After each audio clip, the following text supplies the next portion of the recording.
At the end of the second study, we picked up on Diotrephes, who is in opposition to Gaius and also to John, refusing to receive the men that John had sent and putting people out of the church. So what is Diotrephes' problem then? Well, it doesn't seem to be a doctrinal issue.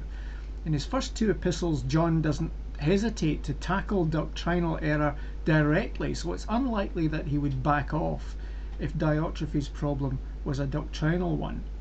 So it's likely that Diotrephes was as sound as they come. The problem really lies in verse 9. He loves to be first. He didn't heed the Lord Jesus' teaching on leadership, namely that whoever wants to be a leader should serve.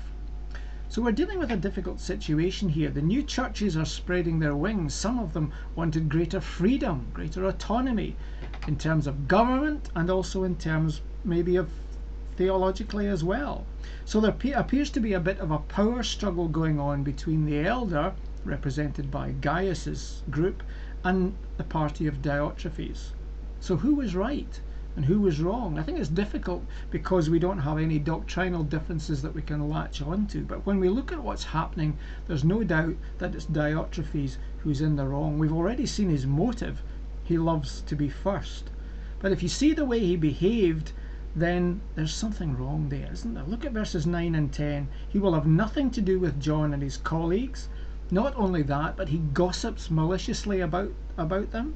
He refuses to welcome the brothers, and anyone who does welcome them is put out of the church. And all because he wanted to be first. And as John Stott points out, personal vanity still lies at the root of a lot of the dissensions and arguments that take place in local churches today. And these aren't the actions of a follower of the Lord Jesus. So John says in verse 11 to Gaius, don't be like that. Don't be like that. And then we have a couplet which is typical John. Anyone who does what is good is from God. Anyone who does what is evil has not seen God. No grey areas there. If you do good, it shows you are from God. If you do evil, you've not seen God. By your fruits you'll know them. And again, John is summing up more fully here what he has mentioned earlier on. For example, if you look at 1 John chapter 3 verse 6, no one who lives in him keeps on sinning. No one who continues to sin has either seen him or known him. And here in 3 John he says that anyone who does evil has not seen God. And the last clause of 3 John verse 11 virtually reproduces what he says in 1 John. Similarly, if you look at 1 John 4 verse 7, it's virtually the same as verse 11 of 3 John. So it's incredibly stark, isn't it, the way it's set out? John says anyone who continues to sin, he's not talking about occasional lapses, he's talking about lifestyle here. Anyone who continues to sin, who lives like that, is demonstrating that they've not seen God at all. And then he goes on in 1 John 3 verse 9, no one who is born of God will continue to sin because God's seed remains in him. He cannot go on sinning because he has been born of God. This is how we know who the children of God are and who the children of the devil are. Anyone who does not do what is right is not a child of God, nor is anyone who does not love his brother. There's no escape from it, is there? The behaviour of Diotrephes shows who he really belongs to, the devil, in spite of all his profession and no doubt in spite of all his doctrinal soundness. So there in 3 John we've got two case studies. We've got Gaius, who walks in the truth and demonstrates his obedience to the Lord's commands by loving his fellow believers. He welcomes them, he offers them hospitality. On the other hand, we've got Diotrephes, who's there in spite of his professed belief and his doctrinal soundness. He displays by his slander and his cold shouldering of believers who came to him, he demonstrates the fact that he has not seen God. Because selfish ambition is the last reason a Christian should have for aspiring to playing a role in a Christian fellowship. Remember the way the Lord Jesus hammered away at that to his disciples. Remember the disciples arguing on the road about which of them would be the greatest? Jesus said, if anyone wants to be first, he must be the very last and the servant of all. The mother of James and John, trying to get them the top places in the kingdom. Again, Jesus said, whoever wants to be great among you must be your servant.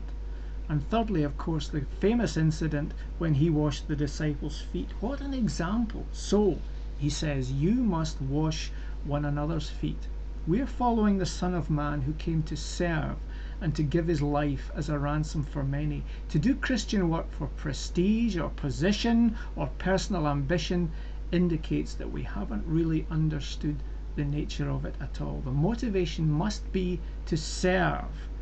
And we can be glad and eager to have the opportunity to use our gifts and talents in the Lord's service, but if it's an ego trip, or if it's to acquire praise or admiration or status, then it's a waste, because it's not service at all.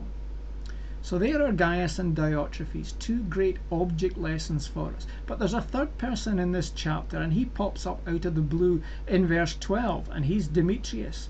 So who is he then? Well, the fact that he arrives unannounced has led a lot of people to conclude that he is the one who is bearing the letter. Alternatively, some have suggested that he was somebody who's been attacked by Diotrephes and John's giving him his endorsement. But it seems more likely that he's the bearer of the letter, because John seems to be commending him to Gaius as if Gaius doesn't know him. So according to John, there are three testimonies about Demetrius. First of all, he is well spoken of by everyone. He has a good report from all men, and the tense of the verb that's used here shows that this is something that's ongoing and remains valid in the present day. Secondly, the testimony is confirmed by the truth itself. Presumably he means that Demetrius's qualities are self-evident when you meet him and talk to him. And thirdly, John says, we also speak well of him. He and his friends endorse and support Demetrius. So it's a fairly ringing endorsement, isn't it? He must have been quite an admirable character, in contrast to Diotrephes, whom we've just read about. And then finally, John gives his closing greetings to Gaius in verses 13 and 14. He's already said in verse 10 that he hopes to come to expose Diotrephes to the people.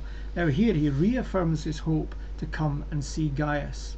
We have this lovely Hebrew greeting, peace to you, and it's in verse 14, and that of course is given special meaning by the Lord Jesus in resurrection. He came to his disciples 3 times in John 20. He says, peace be to you. In John's second epistle, the aspiration for peace comes at the start in verse 3, but here at the very end it's probably an appropriate way to sign off as a benediction for Gaius, because he's in a really difficult situation and he really does need the Lord's peace, because he's in a situation where you have a church that has been split thanks to another believer who always wants to be first.